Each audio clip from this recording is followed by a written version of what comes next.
Hello दोस्तों, कैसे हैं आप सभी। आज जो मैं कहानी बताने जा रहा हूँ बहुत ही दिलचस्प होने वाला है।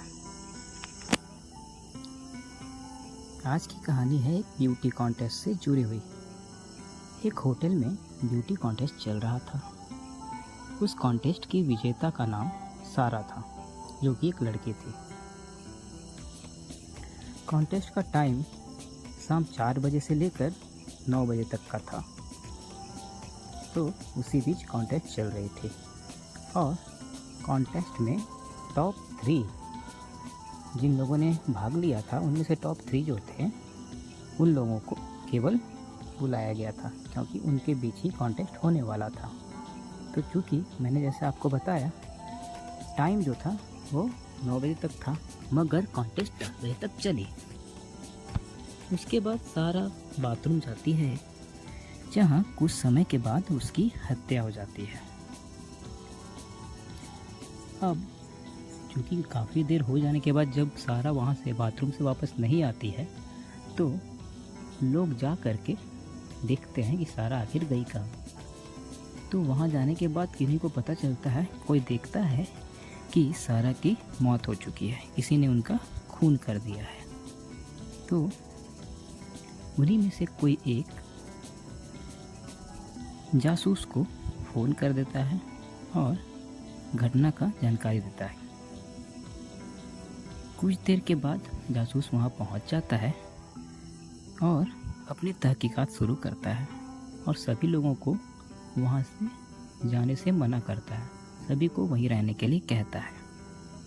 प्रथम दृष्टया जासूस को 2 बातें लगती हैं जो सामने उसे दिखती है।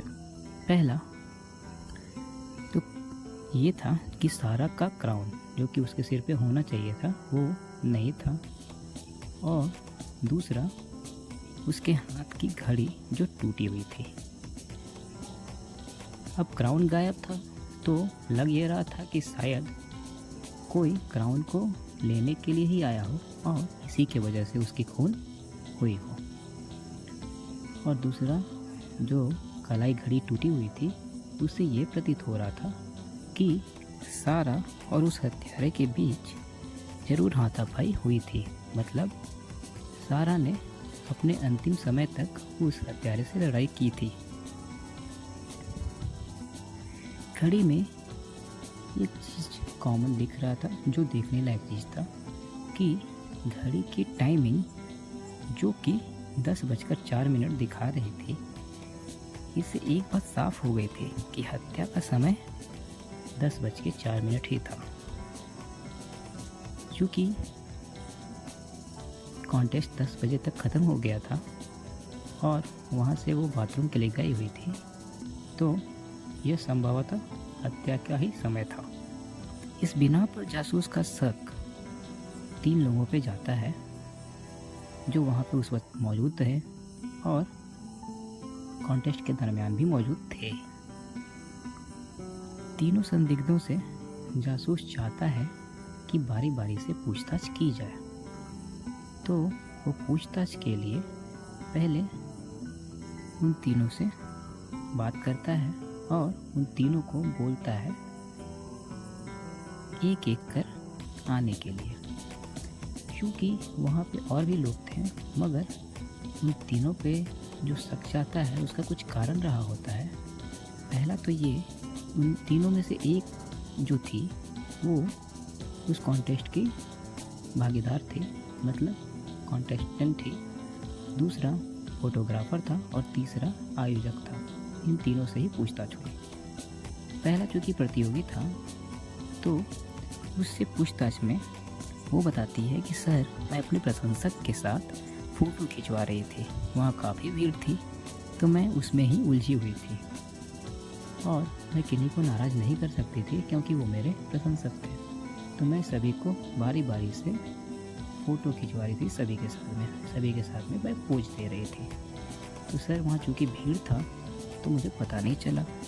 दूसरा कैमरामैन कहता है, सर, मैं सभी प्रतियोगियों की फ़ोटो ले रहा था, मुझे एक पल का भी फुर्सत नहीं था उस समय, क्योंकि बहुत लोग वहाँ आए हुए थे तो प्रतियोगियों के साथ साथ मैं वहाँ मौजूद सभी लोगों का फ़ोटो खींचने में लगा हुआ था, क्योंकि यही फ़ोटोज़ जो थे वे कल के अखबार में आने वाले थे। तो मेरे पास भी समय नहीं था कि मैं कुछ और बातों पे ध्यान दे पाता। मैं वहाँ फ़ोटो लेने में ही व्यस्त था। और तीसरा और अंतिम, आयोजक से जब बात होती है तो वो कहता है कि सर, मेरे फ़ोन पर उस वक्त मेरी पत्नी का कॉल आया हुआ था, वो भी वीडियो कॉल। तो मैं उस पर ही बात कर रहा था। अगर आपको भरोसा ना हो तो आप मेरी वाइफ से पूछ सकते हैं। इन तीनों से बात होने के बाद और बयान सुनकर जासूस को ये तो क्लियर हो जाता है कि इन तीनों में से असली खूनी कौन है। अब आप हमें बताइए कि क्या आप समझ पाएँ कि खूनी कौन है? अगर हाँ, तो हमें ज़रूर बताएं।